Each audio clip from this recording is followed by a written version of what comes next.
मैं वो एक नाथ की कथा कहने जा रहा था। एक नाथ जी महाराज, उसको कहते हैं तुझे चाहिए तो भाला भोंक दे, लेकिन मैं अपने कर्तव्य से च्युत नहीं होऊंगा। भगत का मतलब ये नहीं कि चलो अपना क्या भाई, हम तो ठाकुर जी का भजन करते, तू घुस जा।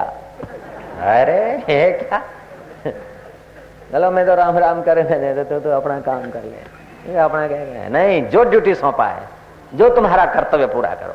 ऑफिस में जाते तो ऑफिस का काम ऐसा करो कि तुम्हारा बॉस तुम्हारे को सलाम मार के बात करे। कामचोर होके तुम तो अपनी शक्तियां नाश करोगे। और दुकान पे जाते हो तो ग्राहक से ऐसे व्यवहार करो कि ग्राहक के बाप की ताकत है कि दूसरी जगह पे जाए, ऐसा उसको, उसके अंदर परमात्मा देखकर बात करो। देखो हमारे ग्राहक कैसे पक्का है, तुम्हारी ताकत है, इधर उधर जाओ। हम ग्राहक अपने संभालता हूं कि नहीं संभालता हूं? नारायण नारायण नारायण।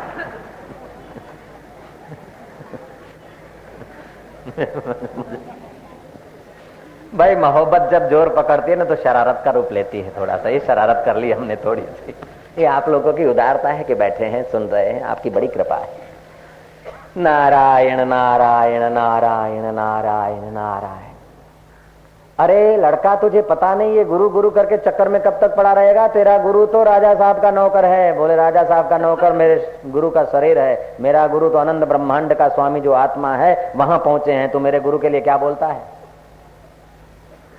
बोले देख, ये राजा का परवाना है, मैं राजा का खास आदमी हूँ, और दीवान साहब राजा के वहां काम करते हैं और तोपों के आवाज आ रहे हैं, देश खतरे में, और तू पागलपन करेगा, नहीं चलेगा काम। ले ये परवाना, मैं तो जाता हूं, अब तेरी जवाबदारी। बोले ठीक है। परवाना हाथ में लिया। आप सोचते हैं कि गुरुदेव, अगर मैं आपको जगाऊंगा तो आपके मन में ये होगा कि इतनी भी सेवा नहीं कर सका। अगर नहीं जगाता हूं तो आपके मन में ये होगा कि अरे पागल, जब देश का प्रश्न था तो मुझे जरा कह देता, जगा देता। देश को चारों ओर से शत्रु ने घेरा है और तू चुपचाप बैठा है, ये क्या तूने अंधी सेवा। अब मैं व्यवहार में कैसे दक्ष हूं गुरुदेव? मेरी दक्षता को तो मैं कोशिश करके होता हूं, लेकिन अगर आपको जगता हूं तो हो सकता है अदक्ष हो जाऊं, और नहीं जगाता हूं तभी भी अदक्ष में हो सकता हूं। अब क्या करूं? ऐसा आपके जीवन में भी प्रश्न आएगा। ये एक नाथ की कथा के साथ हम लोगों की कथाएं जुड़ी है। कोई भी कथा तुम्हारी कथा से अलग की कथा नहीं होती, चाहे फिर मुल्ला की हो, चाहे झूलेलाल वालों की हो, चाहे देवी की हो, चाहे कृष्ण की हो, चाहे राम की हो, लेकिन उन कथाओं के साथ तुम्हारे जीवन की कथा जुड़ी है, इसलिए कही जाती है। ऐसा नहीं कि उनकी कथाएं सुन के तुम गिड़गिड़ाते रहो और नाक रगड़ते रहो, जीवन भर दोरे धागे टूणे फूने पहनते अला बांधू बला बांधू करते रहो। ये कहने का तात्पर्य नहीं है। इन सारी कथाओं में से तुम्हें कुछ सार लेकर अपने जीवन की कथा सर्जित करना है। महाराज गुरुदेव, अब तुम ही जानो क्या करूं, क्या करूं, क्या करूं। कातर भाव से भगवान की प्रार्थना किया जाए, गुरु तत्व की प्रार्थना किया जाए तो भगवान तुरंत सुन लेता है। ये जरूरी नहीं कि प्रार्थना में कोई खास शब्द हो, श्लोकबद्ध हो, दोहाबद्ध हो, ये कोई जरूरी नहीं है। अगर जानते हो तो ऐसे गाइए, लेकिन आपकी अपनी निजे भाव से रंगी हुई प्रार्थना हो तो परमात्मा तुरंत सुन लेता है। कातर भाव से प्रार्थना किया, रोया। संसार के लिए लोभी रोता है, अहंकार के लिए अहंकारी रोता है, परिवार के लिए कुटुंब मोह के लिए परिवार वाले रोते हैं, लेकिन कोई परमात्मा के लिए अथवा सच्चे दिशा के लिए जरा आंसू बहा देता है तो भगवान तुरंत उसको प्रकाश देता है। थोड़ा सा आंसू बहे और आंखें बंद हो गई, शांत हो गए। फिर देखा तो गुरुदेव जो सलामी लेने जाते थे वो वस्त्र बाहर टिंगे हुए हैं। फौज की सलामी लेने जाते थे, वस्त्र बाहर टिंगे। मन में आया चलो काम बन गया। गुरु के वस्त्र पहरे और घोड़े पर छलांग मारी और फौजियों को हिम्मत के 10-5 वचन कह के लगो देखते क्या हो।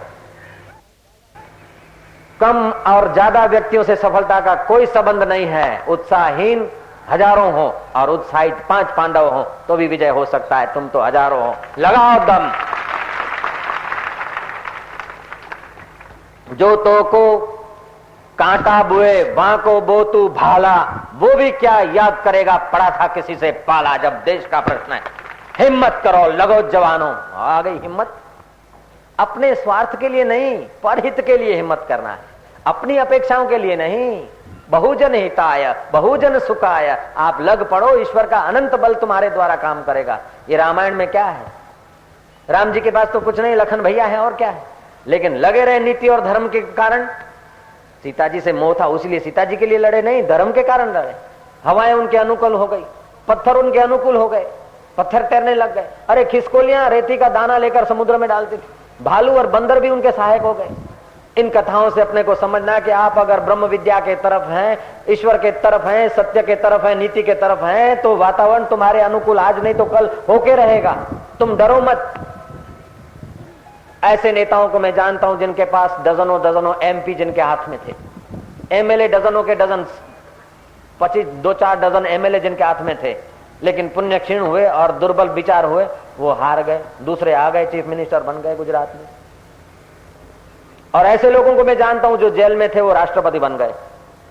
आप भी जानते हैं, जो जेल में थे और जिनसे अन्याय होता था लेकिन धर्म को डटे रहे, वो राष्ट्रपिता कहे गए। आपके अंदर ईश्वर का असीम बल है यार। आप डटे रहो, अपनी निष्ठा काम में आएगी। अपनी निष्ठा तोड़ो मत, अपनी दृढ़ता छोड़ो मत। एकादशी है, उसने कह दिया जरा खा ले तो मैंने खा लिया है। गए गंगा तो गंगादास, गए यमुना तो यमुना दास, गए नर्मदा तो नर्मदा शंकर, और जय बिंद्रा बन गए तो बिंद्रा बिहारी के हो गए। ये क्या? अपने आत्मा का भरोसा करो। अपने जीवन में आत्मज्ञान पाने का लक्ष्य जिसका ऊंचा नहीं है, वो इधर उधर के झोंकों में उलझ जाएगा। शिव जी की पूजा करो, लेकिन शिव तत्व तुम्हारे से भिन्न मान कर नहीं करो। शिव जी को प्यार करोगे नहीं तो वही शिव जी है सम्मान। कोई पत्थर समझ कर कपड़े धोता है तो भी शिव जी को फिक्र नहीं, और कोई 4 मन दूध चढ़ाता तो भी शिव जी को फिक्र नहीं। शिव माना समानता। ऐसे शिव जैसे समान है तो शिव का पुजारी विषम क्यों हो? तुम अपने जीवन में समानता लाओ, शिव जी तुम्हारे को प्रसन्न मिलेंगे, तुम पर राजी मिलेंगे। परिस्थितियां तो आएगी हिलाने वाली, लेकिन आप दक्ष रहिए, डटे रहिए। आज्ञा कर दी फौजियों को, फौजियों में आ गई हिम्मत। फिर वो कपड़े उतार के चौकीदार होकर बैठ गए। गुरुदेव उठे, इतने में तो विजय के पताके, शत्रु भाग खड़े हुए। लोग कहने लगे भाई जनार्दन स्वामी धन्य है, क्या उनका आज रूप था, आज तो बड़ा जवान की नाई बोलते थे, ऐसा था। अरे जनार्दन स्वामी ने तो ऐसा ललकार दिया, फौजियों में प्राण भर दिए। जनार्दन स्वामी कमरे में सुन रहे कि लोग जाते जाते बात करें क्या है। बाहर निकले, लोगों से जानकारी प्राप्त हुई, तब जनार्दन स्वामी को पता चला कि ये कैसे हुआ। उधर आए, एकनाथ जी से पूछे क्या हुआ। बोले गुरुदेव आपकी आज्ञा के बिना आपके वस्त्रों का मैंने उपयोग किया और ऐसे ऐसे परवाना आया था, फिर मैं अंतर्मुख हो गया, फिर आपने प्रेरणा दी, क्या हुआ मैंने अपने मन से किया मुझे पता नहीं, लेकिन गुरुदेव मुझे क्षमा कर देना, मेरे से अनुचित हो गया हो तो क्षमा। गुरु ने कहा नहीं बेटा, तू व्यवहार में दक्ष है, शाबाश।